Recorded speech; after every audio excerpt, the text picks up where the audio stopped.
إن الحمد لله نحمده ونستعينه ونستغفره ونؤمن به ونتوكل عليه ونعوذ بالله من شرور أنفسنا ومن سيئات أعمالنا من يهده الله فلا مضل له ومن يضلل فلن تجد له وليا مرشدا وأشهد أن لا إله إلا الله وحده لا شريك له ولا ضد ولا ند ولا مثيل له ولا مثال له وأشهد أن سيدنا ومولانا ومعلمنا ومرشدنا ومخرجنا من الظلمات إلى النور محمدا عبده ورسوله أرسله الله بالحق بشيرا ونذيرا وداعيا إلى الله بإذنه وسراجا منيرا فقد بلغ الرسالة وأدى الأمانة ونصح الأمة وكشف الغمة فترك أمته على المحجة البيضاء ليلها كنهارها لا يزيغ عنها إلا هالك اللهم صل وسلم وبارك على نبينا محمد صلى الله عليه وسلم وعلى آله وأزواجه وأصحابه وذرياته وأهل بيته أجمعين أما بعد وما أرسلناك إلا رحمة للعالمين وقال تعالى لقد جاءكم رسول من أنفسكم عزيز عليه ما عنتم حريص عليكم بالمؤمنين رؤوف رحيم صدق الله العظيم رب اشرح لي صدري ويسر لي أمري واحلل عقدة من لساني يفقه قولي آمين يا رب العالمين۔ اللہ پاک نے اپنی رحمت کا جو سب سے بڑا تعارف کروایا ہے وہ یہ ہے کہ الرحمن علم القرآن، رحمان وہ ہے جس نے قرآن سکھایا ہے اور جس ہستی کے ذریعے سکھایا ہے اس کو رحمت للعالمین بنایا ہے۔ آپ کا کمال یہ ہے صلی اللہ علیہ وسلم کہ آپ اپنا کلمہ پڑھنے والے ہر شخص کو ساتھ لے کر چلے۔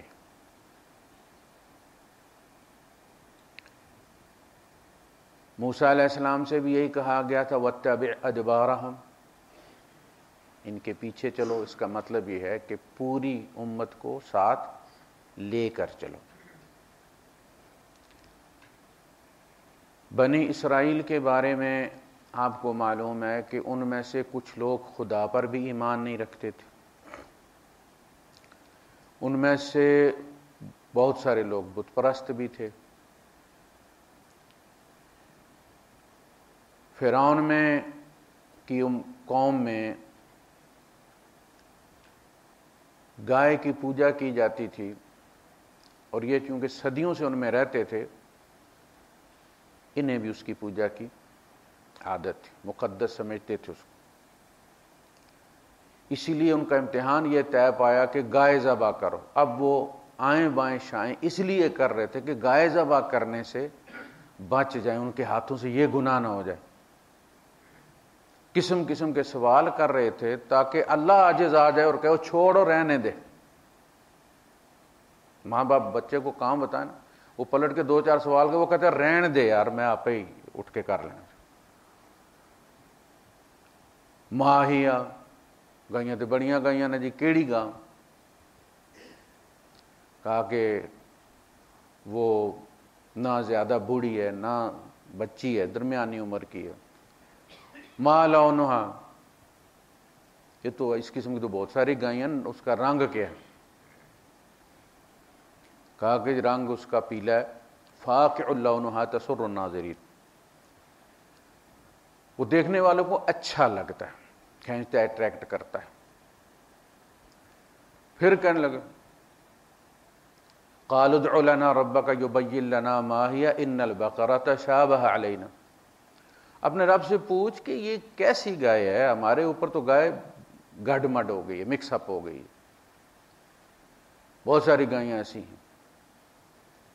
تو پھر کہا گیا کہ وہ ایسی گائے ہے نہ وہ پانی پلانے میں جوتی گئی ہے کسی کنویں پر، اور نہ ہل چلانے میں جوتی گئی ہے، اس کی جو گردن ہے وہ بالکل داغ سے صاف ہے۔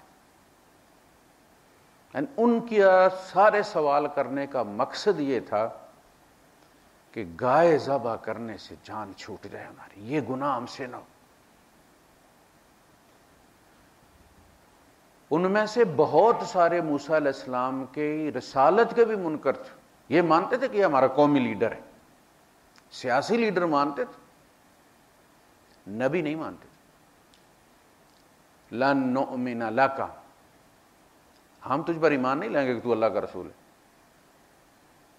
حتی نری اللہ جہرۃ، یہاں تک کہ ہم اللہ کو اپنی ننگی آنکھوں سے دیکھ لیں اور اللہ ہمیں یہ کہے خود کہ تو اللہ کا رسول ہے۔ یہ جتنے بھی سوال تھے نا، اعتراضات، یہ سارے جو قرآن میں نقل ہوئے ہیں یہ بنی اسرائیل نے کیے، ان کی اپنی قوم، لیکن وہ ان کا فرعون سے مطالبہ یہ تھا کہ جیسے بھی ہیں ان کو ہمارے ساتھ بھیج دو، ارسل معنا بنی اسرائیل۔ بنی اسرائیل چور ہیں، ڈاکو ہیں، کافر ہیں، مرتد ہیں، ملحد ہیں، مومن ہیں، جو بھی ہیں، میں بنی اسرائیل کو لینے آیا ہوں۔ لے کر گئے، دریا پار کروایا، تو انہوں نے دیکھا کچھ لوگ مراقبہ کر رہے ہیں، یوگا میں بیٹھے ہوں، بت سامنے رکھے ہوں، تو انہوں نے کہا کہ واہ کیا بات ہے، یہ کنسنٹریشن کا کیسا بہترین طریقہ ہے۔ قالوا یا موسیٰ اجعل لنا الہا کما لہم آلہہ، موسیٰ یہ اندیکھا خدا تو ہم سے پوجیں گے، کنسنٹریٹ ہی نہیں ہوتا۔ کیا سوچے بندہ، یہ سامنے والا صحیح ہوتا ہے، پتہ ہوتا ہے بت ہے سامنے، اس طرح کا، اس قسم کا، اس کی تصویر بنتی ہے اندر بندے کی، آئیکن۔ آپ وہ گاڑی کے اوپر کلمہ لگاتے ہیں نا، لا الہ الا اللہ محمد رسول اللہ، آگے ونڈ اسکرین پہ، پھر کچھ عرصے بعد جب آپ اس کو اتار دیتے ہیں تو وہاں اسکرین پہ لکھا رہتا ہے، یہی بالکل اسی طرح دماغ میں بن جاتا ہے وہ بت کو دیکھ کے۔ اس کو یہ شمع بینی کیا ہے، وہ شمع دماغ میں چلی جاتی ہے، پھر اس کی باہر ضرورت نہیں رہتی، آنکھیں بند کی، اس شمع کو جلا لیا، اس پہ کنسنٹریٹ کر لیا۔ تو کہنے لگے یا موسیٰ اجعل لنا الہا کما لہم آلہہ،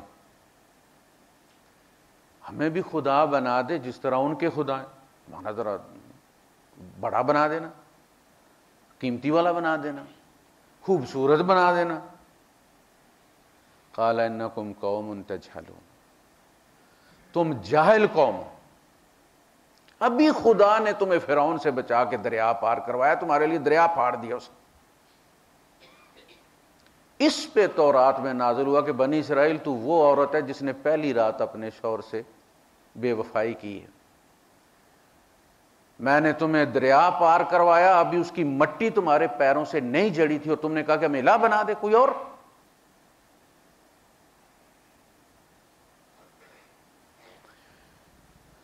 تو وہ ان کو ساتھ لے کر چلے، میں نے کہا کہ تم مرتد ہے، تو ملحد ہے، دفعہ ہو، نکل جائے یہاں سے، تیری وجہ سے ہم پر عذاب نہ جائے، لے کر چلے ان کو۔ جیسے رسول اس طرح کرتے، حساب کتاب خدا کرتا۔ اللہ کے رسول صلی اللہ علیہ وسلم نے کیسے کیسے منافقوں کو پالا ہے، نہیں مارا۔ عمر ابن الخطاب رضی اللہ عنہ نے فرمایا کہ اللہ کے رسول میں گردن نہ اڑا دوں ان کی، آپ نے فرمایا عمر لوگ کیا کہیں گے کہ محمد اپنے ساتھیوں کو، کلمہ تو پڑا ہوا نا، کہلاتے تو مسلمان ہی ہیں، ساتھیوں کو مرواتے ہیں۔ کون سی بات ہے جو انہوں نے اللہ کے رسول صلی اللہ علیہ وسلم کے بارے میں نہیں کہی. سورہ توبہ دیکھ لو. ہوا اذن، انہوں نے آ کے عذر پیش کیے.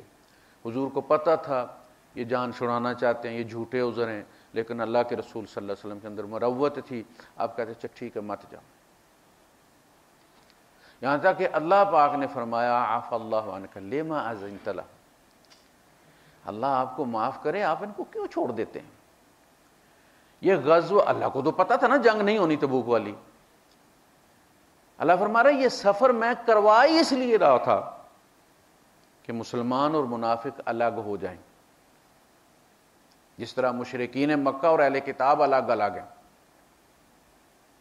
رسول میزان ہوتا ہے جو تول کے پھر ان کا معاملہ کرتا ہے. تو ساتھ لے کر چلیں. یہاں تک کہ غزوہ تبوک سے واپسی پر ان لوگوں نے اللہ کے رسول صلی اللہ علیہ وسلم کے اونٹ کو دوڑا کر کھائی میں گرانے کی کوشش کی تاکہ آپ شہید ہو جائیں. وہ بھی اسی سورہ توبہ میں ذکر. تو حضور نے کیا فرمایا؟ حضور نے فرمایا میں سب کو جانتا ہوں، اور ان کے نام بھی بتایا. حضرت حذیفہ صاحب سر نبی جن کو کہا جاتا ہے، نبی کے رازدان، آپ نے ان کے نام بتائیے فلاں فلاں فلاں، لیکن تم نے کسی کو بتانا نہیں. انہوں نے نہیں بتایا. جب وہ مکے مدینے میں جب کوئی بندہ فوت ہوتا اور یہ اس کا جنازہ نہ پڑھتے تو دوسرے سمجھ جاتے تھے کہ یہ انہی میں سے ہوگا جنہوں نے رسول اللہ صلی اللہ علیہ وسلم کو شہید کرنے کی کوشش کی. وہ بھی نہیں پڑھتے تھے، لیکن منہ سے نہیں بتایا انہوں نے.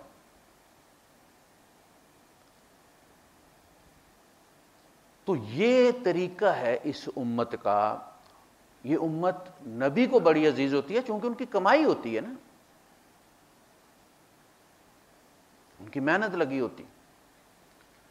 انہیں پتا ہوتا ہے کہ ساتھ رہے. وہ جیسے گاڑی کو باندھ کے ٹو کر کے دوڑاتے ہیں تو سٹارٹ ہو ہی جاتی ہے. کچھ لوگ سیلف سٹارٹ ہوتے ہیں، کچھ دھکا سٹارٹ ہوتے ہیں. ساتھ رہیں گے تو دھکا لگ جائے گا، اور انسان ایسی مشین ہے کہ اس کو کوئی پتہ نہیں چلتا. جٹ میں جنت، جٹ میں جہنم. تو ان کو ساتھ رکھنا بہت ضروری ہے. اب ہمارا یہ ہے کہ ہم ہو گئے بہت زیادہ. اچھا، پھر جو مسلمان ہندوؤں میں رہتے ہیں یا ہندو اقلیت مسلمانوں میں رہتی ہے، اکثریت مسلمان، تو انہیں احساس ہوتا ہے کہ ہم مسلمان ہیں. ان کے اندر اپنی قدر ہوتی ہے. ہمیں اپنی قدر کوئی نہیں ہے. ہمارے علماء ذرا سی بات پہ، ذرا سی بات پہ لوگوں کو مرتد قرار دے دیتے. اسلام سے خارج، بیوی نکاح سے فارغ، اس کی بیوی الگ ہو گئی. جس نے یہ کہا، یہاں تک کہ جس نے علماء کا مذاق اڑایا اس نے اصل میں اسلام کا مذاق اڑایا، اور جس نے اسلام کا مذاق اڑایا اس نے ارتداد کر دیا، اس کی بیوی اس سے الگ. مولوی بھی جو ہے، یہ بھی وہ صالح السلام کی اونٹنی تھی نا، یہ بھی اونٹنی ہے اللہ کی. بھائی آپ انسان ہیں، پیشہ ہے نا، یہ پروفیشن ہے. حضور کے زمانے میں مولوی نہیں ہوتے تھے، جس کو قرآن آتا تھا وہ آگے ہو جاتا تھا. بھائی یہاں تک ہوا ہے کہ اللہ کے رسول صلی اللہ علیہ وسلم فجر میں گئے ہیں، استنجا کرنے دیر ہو گئی، تو صحابہ نے دیکھا کہ ٹائم زیادہ ہو گیا کہ نماز ہی قضا نہ ہو جائے. عبد الرحمن ابن عوف رضی اللہ عنہ نے جماعت کھڑی کر لی. حضور آئے اور آ کے صف میں کھڑے ہو گئے. جب حضرت عبد الرحمن ابن عوف رضی اللہ عنہ نے سلام پھیرا اور رسول اللہ صلی اللہ علیہ وسلم کو دیکھا تو دہشت زدہ ہو گئی. اللہ کا نبی میرے پیچھے اور میں لے کے کھڑا ہوں اللہ کے ساتھ. وہ دوسری اللہ اکبر ہی بھول گئی. سبحان اللہ سبحان اللہ، اتنی شدت سے کہا کہ حضور نے تسلی دی کہ کوئی بات نہیں، کوئی بات نہیں.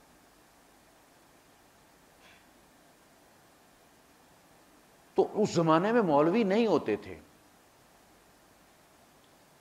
یہ بعد کی جب لوگ لگ پڑے اپنے آپ نے تو ان کا کہ یار یہ کوئی پکا ہی مولوی رکھ لو.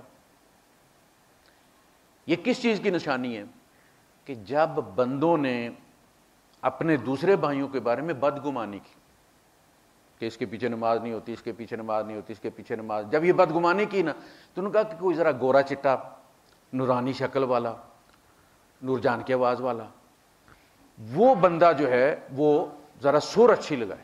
مسجد میں امام رکھنا تھا، ہم بلاتے جمعے کو، اس کا امتحان لیتے، بعد میں نمازیوں سے رائے کہتے جی عالم تے بڑا وڈا پر سر ٹھیک نہیں. جب 5-6 علماء رد ہو گئے تو میں نے کہا یار پھر نور جان سے بات کرتے ہیں، سر اس کی تم سن لیا کرو، مسئلے یہ تمہیں بتا دیا کہ اللہ کے بندو سر اپنی علم وہ دیکھو. اللہ کے رسول صلی اللہ علیہ وسلم کے پاس آئے قباء سے لوگ، انہوں نے آ کر پوچھا کہ اے اللہ کے رسول امام ہم کس کو بنائیں؟ آپ نے فرمایا اقرأکم قرآنا، تم میں جو سب سے زیادہ قرآن پڑھنے والا ہے، جس کو زیادہ یاد ہے، اس کو امام بنا. 7-8 سال کا بچہ حضرت زید ابن ثابت رضی اللہ تعالیٰ عنہ، جن کو جنگ بدر کے مکی قیدیوں نے لکھنا پڑھنا سکھایا ہے. حضرت زید ابن ثابت جو قرآن کے بڑے ماہر مانے جاتے ہیں انصار میں سے، تو انہوں نے اس بچے کو آگے کھڑا کر دیا. وہ کہتے ہیں کہ جو بھی قافلہ آتا پہلے قباء میں رکتا، وہاں چونکہ پانی کے وہ کنویں تھے، چشمے وغیرہ، تو وہاں نہاتے دھوتے وہ لوگ، کپڑے بدلی کر کے پھر حضور کی خدمت میں حاضر ہوتے. تو جب وہ لوگ واپس آتے تو پھر یہاں پڑاؤ کرتے. تو میں ان سے پوچھتا کہ اللہ کے رسول صلی اللہ علیہ وسلم نے کچھ تمہیں سکھایا؟ انہوں نے کہا جی یہ نئی آیتیں نازل ہوئی ہیں، میں وہ یاد کر لیتا. لہذا مجھے قرآن دوسروں سے زیادہ یاد تھا.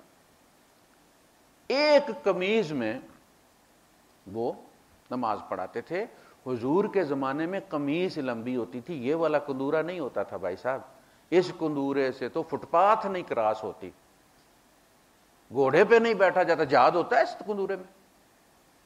وہ لمبی قمیض تھی پنڈلیوں تک، جو اللہ کے رسول کی جو کرتا تھا، جو قمیض تھی. قرآن نے لفظ قمیص استعمال کیے، لیکن اس کے چاک ہوتے تھے، اس طرح بند نہیں ہوتی. سجدے میں گئے تو کوئی عورت وہ گدڑ پھینکنے جا رہی تھی، تو اس نے دیکھا نماز پڑھ رہے ہیں، تو اس نے سطر دیکھ لیا بچے کا، تو اس نے وہیں سے آواز لگائی. دیکھیں خواتین جو ہوتی ہیں نا، یہ دیہات والی بڑی بولڈ ہوتی ہیں. ہماری جو دادیاں تھیں ایسی بات کر جاتی تھی کہ آپ سوچ بھی نہیں سکتے. تو انہوں نے کہا اپنے امام صاحب کا سطر تو ڈھانپو. اب لوگوں کو بھی خیال ہوا امام، انہوں نے پھر سب نے ان کو کرتا اور پاجامہ بنا کر دیا، ان کے لیے سوٹ بنایا. وہ کہتے ہیں مجھے بڑی خوشی وہ پہن کے. ایک تو ایسے جیسے ہمارے خلت نہیں دیتے، وہ خلت فاخرہ تھی ان کے لیے. لیکن ہمارے یہاں کیا ہے کہ سب سے پہلے اس کی داڑھی ناپی جاتی. بے شک فاتحہ صحیح نہ ہو، کوئی پکڑ کر آگے کھڑا کر دے تو اس کو ہاتھ پاؤں پڑ جائے، لیکن داڑھی مفتی والی ہے. بھائی صاحب اگر آپ نے داڑھی رکھی ہے، اتنی بڑی ہیوی ڈیوٹی ہے، تو پھر علم بھی ایسا کرو، لوگوں کو دھوکہ مت دو، پھر اس کے ساتھ اس کو سیکھو، تاکہ لوگ اگر تمہیں دیکھ کے آگے کھڑا کریں تو لوگ شرمندہ نہ ہوں. لیکن حضور نے داڑھی کا ذکر نہیں کیا، سب سے پہلے قرآن کا ذکر. داڑھی ہے یا نہیں ہے، قرآن زیادہ اسے آتا ہے، اسے آگے کھڑا کرو. اگر اس کی داڑھی نہیں ہے، یہ بعد میں پیمانے، یہ جتنی بھی اصطلاحات ہیں نا جن کی بنیاد پر مسلمانوں کو ناپ کر کلاسیفیکیشن کی گئی ہے، یہ بعد کی ایجاد ہے. حضور کے زمانے میں یہ نہیں ہوتا تھا.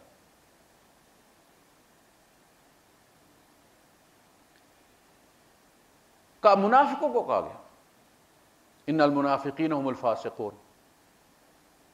فسق، حد سے نکل گئے. تو جو اصطلاحات بنائی گئی فلاں کام فسق، لہذا اب وہ فاسق ہو گیا. اور سارے عبداللہ ابن ابی والے قوانین اس کے اوپر نافذ کر دیے. حضور کے زمانے میں ایسا نہیں تھا. اس سے پھر ہمیں مولوی کی ضرورت پڑی کہ ہم تو سارے فاسق فاجر ہیں، لہذا اچھا یہاں تک بھی ہوتا تھا ہمارے زمانے میں. اب تو یہ جو لوگ بھی باہر سے گلف سے چکر لگا کے گئے ہیں نا، وہ جماعت کھڑی کر لیتے ہیں. عادت ہو گئی ہے نا. دیکھیں ابو حنیفہ کے نزدیک، امام ابو حنیفہ رحمہ اللہ کے نزدیک دوسری جماعت جو ہے یہ مکروہ ہے، کراہت کے ساتھ. کیوں؟ اس لیے کہ وہ جو حی علی الصلاۃ ہے، جس کے لیے بلایا گیا تھا، اذان ہوئی تھی، اللہ نے بلایا تھا، وہ والی ہے جو امام جو وہاں مقرر ہے جو پڑھاتا ہے اس کے لیے. جب آپ کو یہ سہولت مل جائے کہ جب بھی تم جا کے 2 بندے اکٹھے کر کے جماعت کھڑی کر لو گے تمہیں جماعت کا ثواب مل جائے گا، تو کسی کا دماغ خراب ہے پھر اصلی جماعت میں آئے گا. وہ تو دوسری جماعت کو تو آپ نے ووٹر توڑ لیے نا. آپ نے بھائی سوئے رہو یار. آپ دیکھیں یہاں عصر کے بعد 3 گھنٹے ہوتے ہیں مغرب تک.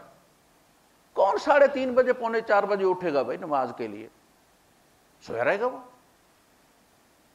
وہ تسلی کے ساتھ 6 بجے اٹھ کے بھی ابھی گھنٹہ سوا گھنٹہ ہوتا ہے مغرب میں، تسلی کے ساتھ اٹھے گا، نہائے گا، چائے شائے پیے گا، کہ کر لے گا، اثر پڑھ لے گا.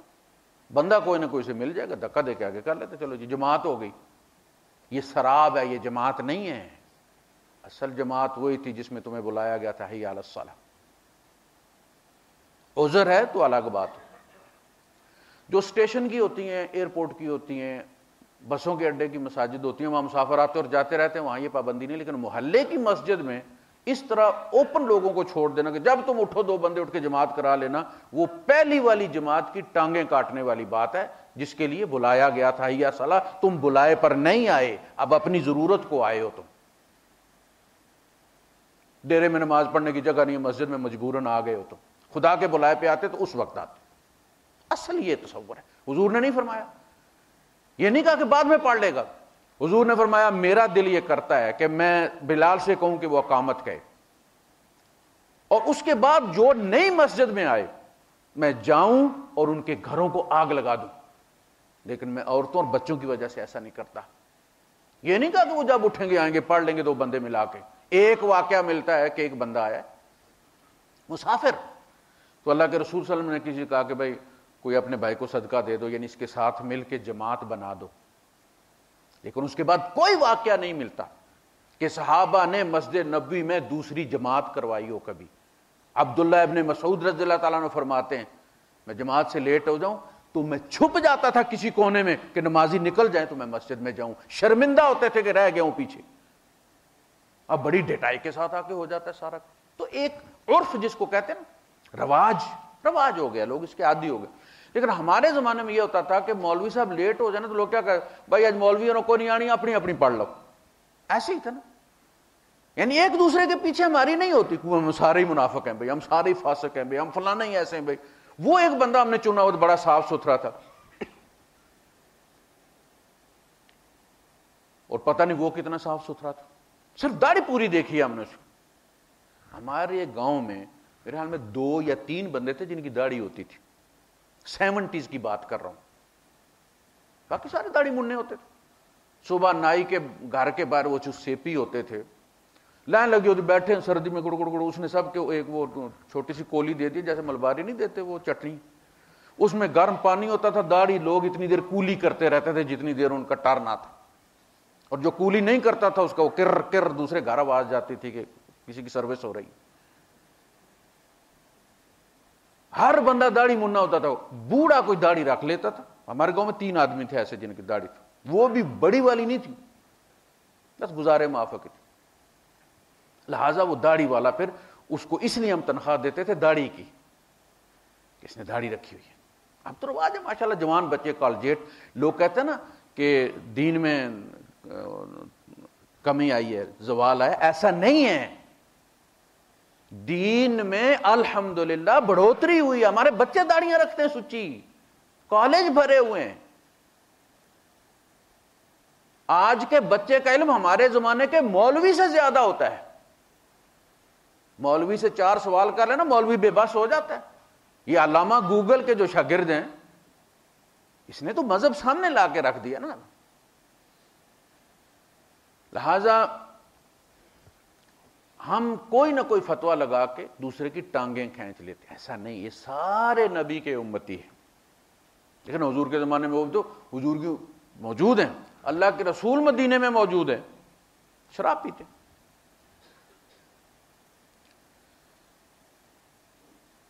بخاری شریف میں متفق علیہ حدیث صحیح ستہ میں موجود, ایک بندے ہیں سرخ چہرے والے تھے, تو ان کو حمار کہا جاتا تھا. حمار نہیں, حمار گدھے کو کہتے ہیں.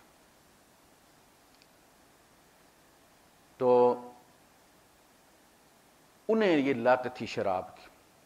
شراب کیا ہوتی تھی, وہی کھجوریں 4 دن آپ بھگو دیں, گنے کا رس آپ لے کر آئیں بوتل میں, اس کو آپ رکھ دیں, 2 دن کے بعد وہ سرخ ہو جاتا ہے, جیسے گنڈیری سرخ ہوتی, وہ نبیذ ہوتی ہے, اس میں نشے کا ایک عنصر پیدا ہو جاتا ہے, الکوہل بن جاتی ہے.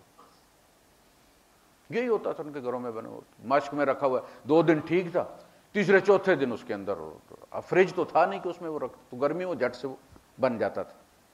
سرور آتا تھا تو پھر انہیں خیال ہوتا اوہ یار یہ تو نشہ بن گیا ہوا ہے,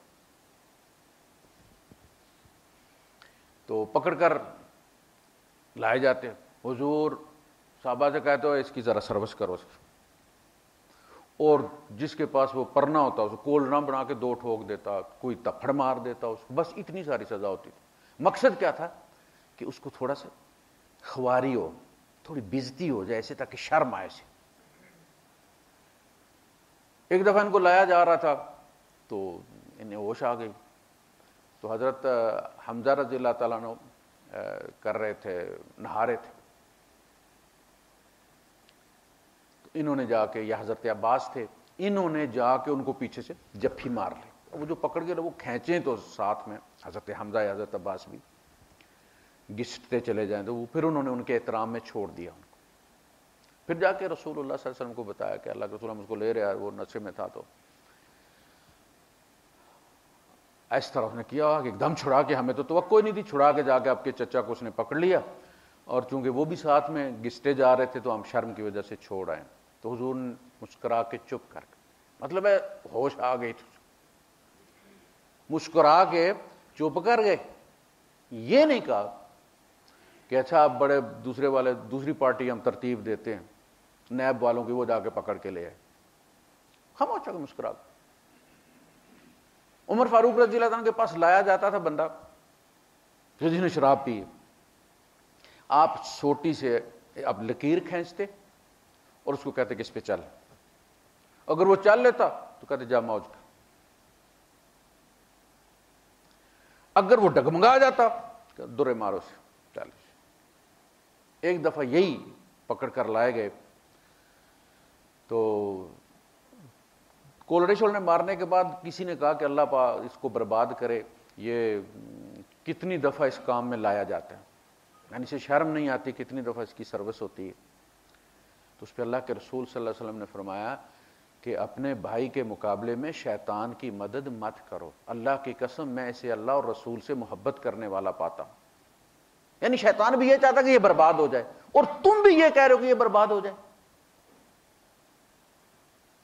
حضور کے یہ کہنے سے لیکن بہت ساری چیزیں ایسی ہوتی ہیں کہ اعتراف ان میں وزن بھر دیتا ہے. اعتراف, آپ کی بیوی آپ کو بہت اچھا سمجھتی ہے, دل میں اللہ کا شکر ادا کرتی ہے, شکرانے کے 2 نفل پڑھتی ہے, آگے پیچھے کہہ بھی دیتی ہوگی کہ میرا شوہر بہت اچھا ہے, ہزاروں سے اچھا ہے, لاکھوں سے اچھا ہے, لیکن آپ کے منہ پر کبھی نہیں کہے گی کہ میری خوش نصیبی آپ مجھے مل گئے, میں سوچتی ہوں اگر آپ نہ ہوتے تو میرا کیا ہوتا, اللہ پاک آپ کو زندگی دے, میری موج آپ کے ساتھ ہے, میری جنت آپ کے ساتھ ہے, فلاں. ان چیزوں سے کیا ہوتا ہے کہ محبت بڑھتی ہے, اور اگلے کو اپنی ذمہ داری کا زیادہ احساس ہوتا ہے کہ فلاں مجھ پر زیادہ ڈیپینڈ کرتا ہے. حضور نے کیوں فرمایا کہ اگر تمہیں اپنے کسی, ایک بندہ گزرا, ایک صحابی نے کہا کہ اللہ کے رسول میں اس سے بہت محبت کرتا ہوں, تو آپ نے فرمایا تم نے اس کو بتایا ہے؟ کہ نہیں, ہم نے جا اس کو جا کے بتا کے آ کہ احبک فی اللہ، میں تجھے اللہ کی خاطر محبت کرتا ہوں. کیوں؟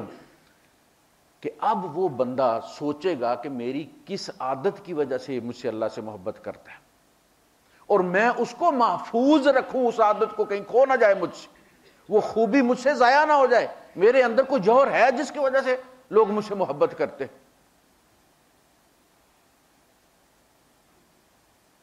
اسی طرح شوہر کا معاملہ ہے، دل میں کہتا ہوگا کہ یار بہت اچھی ہے، بعد دفعہ غصہ بھی کرتا ہوں، چپ کر جاتی ہے، ادار سدار ضرورت ہوتی ہے تو بھائیوں سے پکڑ کے لے آتی ہے، اچھی ہے میری بھی، لیکن منہ پہ کبھی نہیں کہے گا تم بہت اچھی ہو. اچھا جب شادی نہیں ہوتی تو پھر ڈھیر سارے منت ترلے ہوتے ہیں، ہو جاتی ہے تو ہم سمجھتے اب ضرورت ہی کیا تعریف کرنے کی. بھائی زیادہ ضرورت ہے اب تعریف کرنے کی، اب تعریف اس کا حق ہے کہ تم تعریف کرو اس کی. اللہ کے رسول صلی اللہ علیہ وسلم جن کی تعریف سے قرآن بھرا ہوا ہے، کوئی ایسی نعت نہیں لکھ سکتا، نہ کہہ سکتا ہے، نہ پڑھ سکتا ہے جیسی اللہ نے اپنے نبی کی قرآن حکیم میں کہہ دیے جو پڑھی جاتی. اللہ کے تعریف کرنے کے بعد، فرشتوں کے درود پڑھنے کے بعد، ان اللہ و ملائکتہ یصلون علی النبی، اللہ کے رسول کی بھی چاہت ہے کہ میری بیوی میری تعریف کرے. بتائیے آپ، اللہ کی تعریف کے بعد کوئی جگہ پر، لیکن یہ رشتے ایسے ہیں. اللہ کے رسول صلی اللہ علیہ وسلم اپنی جوتی گانٹ رہے تھے، حضرت عائشہ صدیقہ رضی اللہ تعالیٰ عنہ پاس آٹا گوندھ رہی تھی، حضور کے چہرے سے پسینے کا قطرہ نکلتا، اور وہ تو حضرت عائشہ صدیقہ رضی اللہ تعالیٰ نے دیکھا کہ وہ قطرہ نکل رہے ہیں ایسے، تو پتہ چلتا ہے ان کے اندر چمک ایسی جیسے ایل ڈی لائٹ ہوتی ہے، ایل ای ڈی، موتی کی طرح، ستاروں کی طرح، تو مبہوت ہو گئی وہ. تو حضور نے دیکھا، عائشہ کیا ہوا؟ کہ اللہ کے رسول، اگر آج وہ شاعر ہوتا جس نے یہ شعر کہا تھا تو اپنے مصداق کو پا لیتا، شاید اس نے آپ کو تصور میں دیکھا تھا کہ یہ شعر کہا اس نے. حضور نے کہا بھلا وہ کیا شعر ہے؟ حضرت عائشہ صدیقہ رضی اللہ عنہ وہ شعر پڑھا، اور اللہ کے رسول صلی اللہ علیہ وسلم نے ان کا ماتھا چوما اور فرمایا عائشہ واللہ تمہیں میرا چہرہ دیکھ کے اتنی خوشی نہیں ہوگی جتنی تیری بات سن کے مجھے خوشی ہوئی.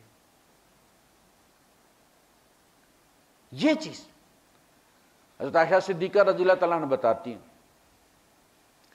جب شوہر فوت ہو جاتا نا، ہمارا جب بھی دادی کے پاس بیٹھے ہیں تو وہ دادا کی کوئی باتیں سناتے ہیں، تمہارے دادا نے ایسا کیا تھا، ایسا کیا تھا. ماں کے پاس بیٹھے والدہ بتاتے،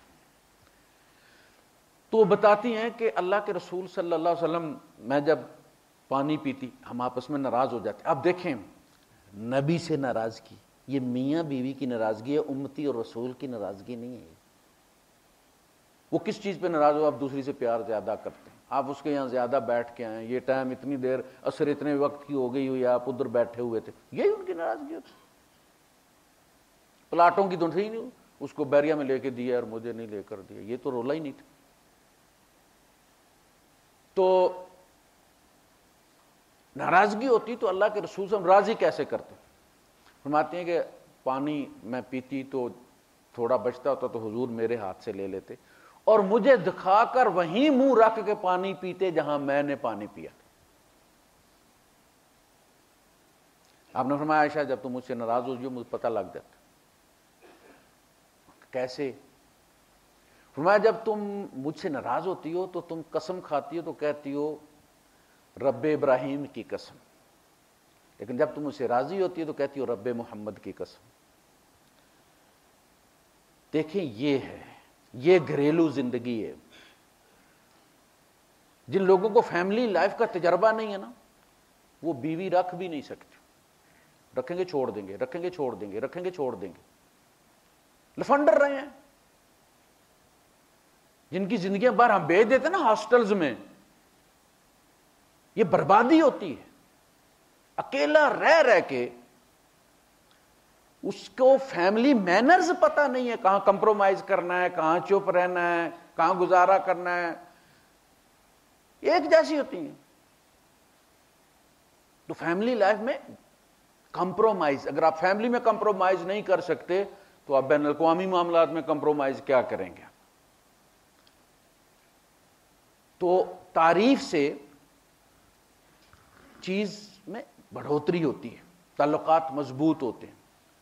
تو جب اللہ کے رسول صلی اللہ علیہ وسلم نے یہ گواہی دی اور انہوں نے سنا زبان رسالت سے، یہ اعتراف سنا کہ اللہ کی قسم میں اس کو اللہ اور رسول سے محبت کرنے والا پاتا ہوں، اس کے بعد انہوں نے شراب کو ہاتھ نہیں لگایا.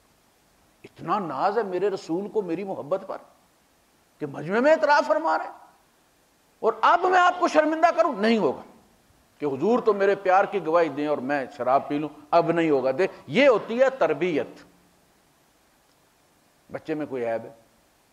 آپ جب کہہ دیں دو چار لوگوں کے سامنے میرا بچہ الحمدللہ لاکھوں میں ایک ہے، دنیا کے بچے تو توبہ توبہ، میں سنتی ہوں تو رونگٹے کھڑے ہو جاتے ہیں، اللہ کا شکر ہے ہمارے بچے ایسے نہیں. تو بچے کو پتا ہوتا ہے کہ ماں کی نظر میں میری ریپوٹیشن ہے، اس کو خراب نہیں ہونا چاہیے. ہم نے جوانی گزار دی،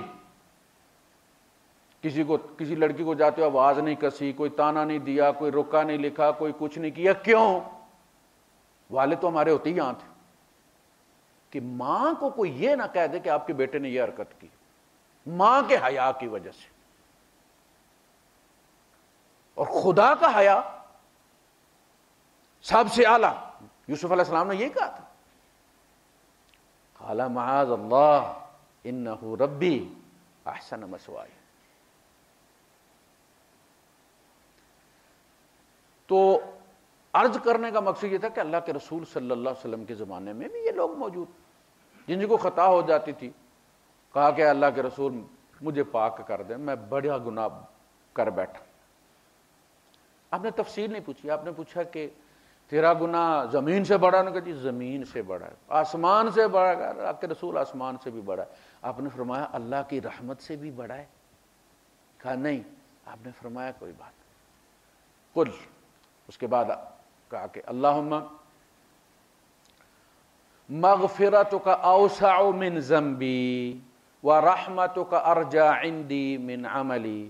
اے اللہ تیری رحمت میرے گناہ سے زیادہ وسیع ہے اور مجھے اپنے عملوں کی نسبت تیری رحمت پہ زیادہ بھروسہ ہے. 4 دفعہ کہلوایا اور فرمایا قم قد غفر لک، کھڑا ہو جا تجھے معاف کر دیا گیا. مولوی معالج ہوتا ہے، اس کا کام علاج کرنا ہے. جب ڈاکٹر کے پاس مریض جائے تو وہ اسے جھڑک کر باہر نہیں بھگا دیتا اتنا بڑا مرض اور تو میرے کلینک میں آ گیا. وآخر دعوانا